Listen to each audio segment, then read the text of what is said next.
A man who didn't just walk on Wall Street, he practically owned the whole block. This is the story of J.P. Morgan, the man who owned America. Our journey begins in 1837, in the lap of luxury in Connecticut, where young John Pierpont Morgan made his debut. Born into wealth thanks to his father, Junius Spencer Morgan, who was already a big-shot banker. But hold on, life for John wasn't all sunshine and rainbows. Picture this: a sickly child, plagued by coughing fits, migraines, seizures, and even scarlet fever. Outdoor play dates were off limits, but you'd find him nose deep in financial statements, not on the playground. At one point, he was shipped off to the Azores Islands in the middle of the Atlantic, all alone, because salty air apparently heals rheumatic fever. The things parents did back in the day. Fast forward to 1857, John had racked up an education passport stamped in Boston, Switzerland, and Germany. Now 19 and ready to adult, he snagged a job on Wall Street, all thanks to Daddy's connections with George Peabody & Co., a London-based merchant banking firm. Tasked with writing reports about the financial and political happenings in the emerging American market, John was making moves. In 1861, age 24, John decided to spread his wings, leaving the comfy confines of his father's firm to start his own company. No safety net, just him against the financial world. And to make life more interesting, he tied the knot with Amelia Sturgis. Happiness ensued, briefly. Unfortunately, tragedy struck as Amelia fell ill with tuberculosis. Attempting a climate change cure like his own exile to the Azores, John whisked her away on an extended Mediterranean honeymoon. Sadly, it didn't work. Amelia passed away just 4 months into their marriage, leaving John heartbroken. While John was dealing with personal demons, the United States was in turmoil with the Civil War. Now, common sense would dictate that a young man like Morgan should enlist. But no, not our guy. He opted for the $300 Dodge, paying to have a substitute fight in his place. Talk about a workaround.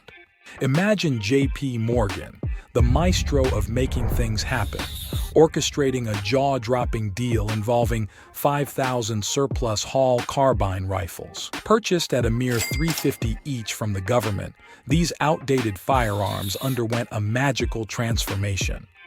The consortium behind the purchase made a few tweaks, and voila! They sold the rifles back to the government for a staggering $22 each. That's a mind-boggling 600% increase. While it lined Morgan's pockets, this war profiteering didn't exactly win him any popularity contests. But hold on, because the real controversies were just around the corner. In 1871, Morgan joined forces with finance heavyweight Anthony Drexel, birthing the Drexel, Morgan & Co. private merchant banking house, later known as J.P. Morgan & Co. This laid the foundation for the financial behemoth we now recognize as J.P. Morgan Chase.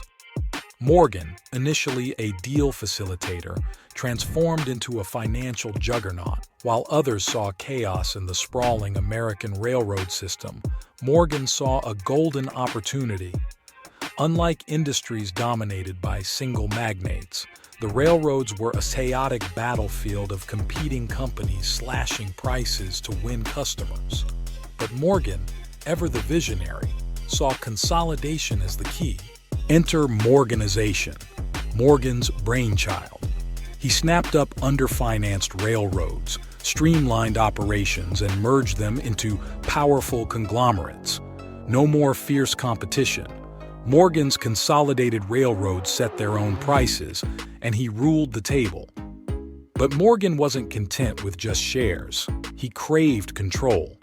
Playing puppet master, Morgan reshuffled leaderships and assembled monopolies, ensuring he was always at the helm. Railroads seeking his aid had to surrender full control. This didn't just empower Morgan. It created a stable industry that attracted European investments, making him even wealthier. As Morgan acquired more rail lines, his ambitions knew no bounds. His proactive role in corporate management set him apart, and he continually outdid himself. It wasn't just about making money. It was about shaping industries, creating stability, and leaving an indelible mark on the American economy. So, picture this: J.P. Morgan, the mastermind, snagging 250,000 shares of the New York Central Railroad, a move that would catapult him into the spotlight of the railroad industry. But that was just the beginning. The following year, he pulled off the largest transaction in railroad bonds ever made in the United States, underwriting a jaw-dropping $40 million in bonds for the Northern Pacific Railroad. Soon, Morgan had his hands in 1/3 of all railroads in America, leaving an indelible mark on 60% of the country's stock market capitalization. And boy, was he not your average wealthy financier. With a face marked by rosacea and rhinophyma, giving him a distinctive and intimidating appearance, Morgan was more than just a businessman. He was a force to be reckoned with. Standing tall with an aggressive way of speaking, he commanded attention wherever he went. Even in photos, he demanded perfection, often ordering retouchees to downplay his facial features. But then, in 1901, enter President Theodore Roosevelt, a man unafraid to stand up to Morgan's monopolistic practices. The creation of the Northern Securities Corporation triggered a clash, leading to a lawsuit and the eventual breakup of the company. Despite their tense relationship, this setback was just a blip on Morgan's ambitious radar. Now let's fast forward to Chapter 3, The Man of Steel. In 1901, Carnegie Steel, a juggernaut in the industry, was up for grabs as Andrew Carnegie sought retirement. Enter J.P. Morgan, offering Carnegie a blank check. The price? A staggering $480 million, the highest business deal in history at the time. But get this, Morgan confessed he would have paid $100 million more without blinking. Now, the landmark purchase was just the beginning. Morgan orchestrated the merger of Carnegie Steel, Federal Steel Company, and others to birth U.S. Steel, the world's first billion-dollar corporation with a market cap of $1.4 billion. Wrap your head around that. Controlling 2/3 of American steel production, Morgan had conquered not only railroads but also the steel industry. And the man wasn't done. He financed Edison's experiments with electricity, played a pivotal role in forming General Electric by merging Edison Electric with competitors, and had a hand in what would become AT&T. Morgan's talent for merging companies into unstoppable giants was unmatched. Now, rewind the clock to 1893, a year that witnessed the United States grappling with a depression of epic proportions. The economy, once riding high on decades of growth and unchecked investments, suddenly found itself in a free fall. Stocks took a nosedive, shedding almost half their value. Thousands of businesses closed shop. Banks went bankrupt, and unemployment rates skyrocketed. It was chaos. But here's the twist. Foreign investors, scared off by the mayhem, started cashing in their American bonds for gold. Now, back in those days, the dollar was tied to the gold standard, which meant people could exchange their paper money for actual gold, instilling confidence in its value. However, by 1895, the U.S. gold reserves were running dry. The government was on the brink of defaulting on its loans, triggering a panic where investors rushed to withdraw their money, further depleting the reserves. Enter J.P. Morgan, our man of the hour. With the U.S. lacking a central bank, the situation was dire. President Cleveland realized this was a make-or-break moment for America, and traditional strategies wouldn't cut it. Cue J.P. Morgan's grand entrance. He jetted off to Washington to meet President Cleveland, presenting a game plan to rescue America from economic disaster. His bold move: form a private syndicate, a dream team of the country's top bankers, to work with foreign investors and bolster America's gold reserves.